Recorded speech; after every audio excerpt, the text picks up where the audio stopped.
আসসালামু আলাইকুম। বাংলাদেশ বেতার সিলেট সংবাদ পড়ছি তাসলিমা আক্তার আখি। আসন্ন ত্রয়োদশ জাতীয় সংসদ নির্বাচন ও গণভোট 2026 উপলক্ষে ভোটারদের সচেতন ও উদ্বুদ্ধ করার লক্ষ্যে ভোটের গাড়ির প্রচারণা আজ বিকেলে শুরু হচ্ছে। প্রধান উপদেষ্টা ডক্টর মোহাম্মদ ইউনূস ভিডিও বার্তার মাধ্যমে আজ বিকেল 4টায় জাতীয় সংসদের দক্ষিণ প্লাজায় ভোটের গাড়ির উদ্বোধন করবেন। ভোটারদের উদ্বুদ্ধকরণের লক্ষ্যে ভোটের গাড়ি দেশের 64টি জেলা ও 3 শতাধিক উপজেলা পরিভ্রমণ করবে। অনুষ্ঠানে উপস্থিত থাকবেন তথ্য ও সম্প্রচার উপদেষ্টা সৈয়দা রিজওয়ানা হাসান, সংস্কৃতি বিষয়ক উপদেষ্টা মুস্তফা সারোয়ার ফারুকী এবং নির্বাচন কমিশনের সিনিয়র সচিব আক্তার আহমেদ। পবিত্র রজব মাসের চাঁদ বাংলাদেশের আকাশে দেখা গেছে। আজ থেকে পবিত্র রজব মাস গণনা শুরু হয়েছে।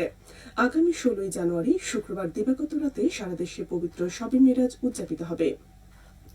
গতকাল সন্ধ্যায় রাজধানীর বায়তুল মোকাররমে ইসলামিক ফাউন্ডেশনের সভাকক্ষে জাতীয় চাঁদ দেখা কমিটির সভায় এই সিদ্ধান্ত হয়। সভায় সভাপতিত্ব করেন ধর্ম বিষয়ক মন্ত্রণালয়ের উপদেষ্টা ডক্টর আফম খালিদ হোসেন। পাখানাদার বাহিনীর সাথে 9 মাস মরণপণ যুদ্ধের পর বিজয় ছিনিয়ে আনার 4 দিনের মাথায় মর্মান্তিক মাইন বিস্ফোরণে নিহত শহীদদের স্মরণে স্মরণসভা অনুষ্ঠিত হয়েছে মৌলভীবাজারে। আজ সকালে সরকারি উচ্চ বিদ্যালয় মাঠের সমাধিস্থলে আয়োজিত স্মরণসভায় প্রধান অতিথি ছিলেন জেলা মুক্তিযোদ্ধা কমান্ড কাউন্সিলের আহ্বায়ক মোহাম্মদ জামাল উদ্দিন আহমদ। এতে বিভিন্ন রাজনৈতিক, সাংস্কৃতিক ও সামাজিক সংগঠনের নেতৃবর্গ, বীর মুক্তিযোদ্ধা, শহীদ বীর মুক্তিযোদ্ধা পরিবারের সদস্য ও তাদের সন্তান সন্ততিরা উপস্থিত ছিলেন। সভা শুরুর আগে শহীদদের স্মরণে 1 মিনিট নীরবতা পালন করা হয়। মুক্তিযোদ্ধা কমান্ড কাউন্সিল এর আয়োজন করে। সিলেটের শাহজালাল বিজ্ঞান ও প্রযুক্তি বিশ্ববিদ্যালয়ের 2025-26 শিক্ষাবর্ষের ভর্তি পরীক্ষার আবেদনের সময়সীমা বাড়ানো হয়েছে। ভর্তি হতে ইচ্ছুকগণ আগামী 25শে ডিসেম্বর মধ্যরাত পর্যন্ত আবেদন করতে পারবেন। ভর্তি পরীক্ষা অনুষ্ঠিত হবে আগামী 13 ও 14 জানুয়ারি 2026।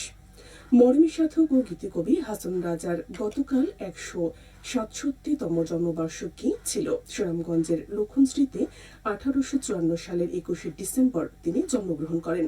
হাসন রাজার জন্মবার্ষিকী উপলক্ষে সুনামগঞ্জ ও সিলেটে সরকারি বেসরকারি উদ্যোগে নানা কর্মসূচি অনুষ্ঠিত হয়।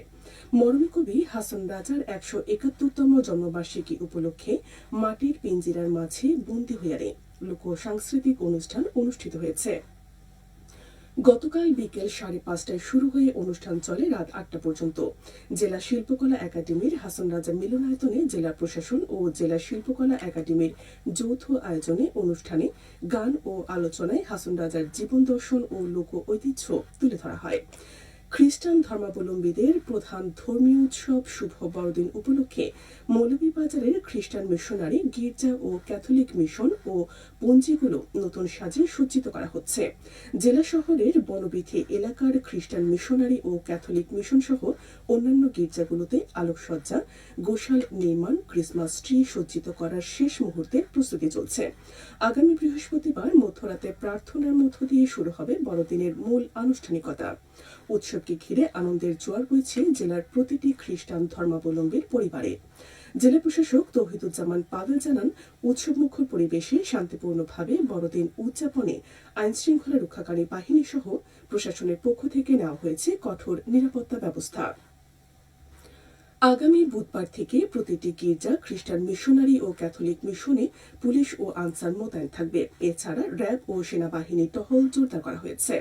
মৌলভীবাজার জেলায় 1টি করে খ্রিস্টান মিশনারি ও ক্যাথলিক মিশন, 156টি গির্জা এবং 77টি খাসিয়া পুঞ্জি রয়েছে।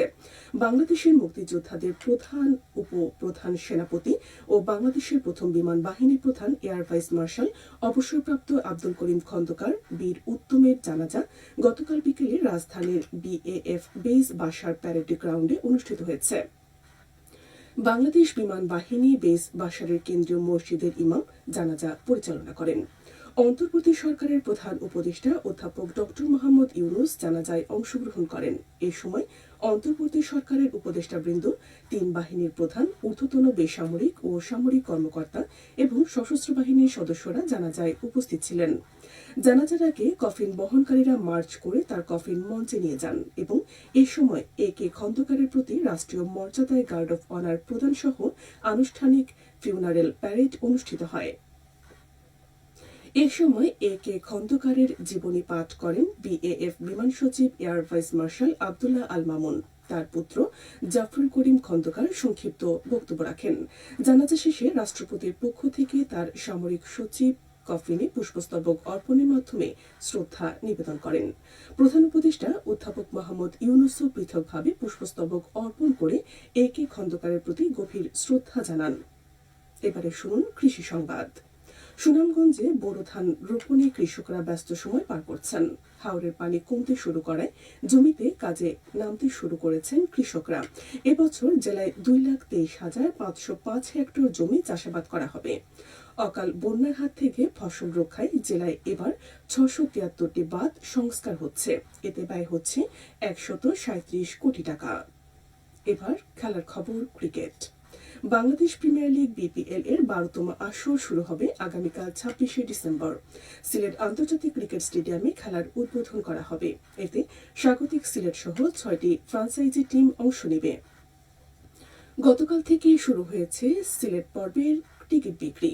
সবশেষে আবহাওয়া। রাত 1টা পর্যন্ত পূর্বাভাসে বলা হয়েছে সিলেট সহ পার্শ্ববর্তী এলাকায় আজ কোনো সতর্কবাণী নেই এবং কোনো সতর্ক সংকেত দেখাতে হবে না। আজ সিলেটে সূর্যোদয় হয়েছে 6টা 33 মিনিটে এবং সূর্য অস্ত যাবে 5টা 9 মিনিটে।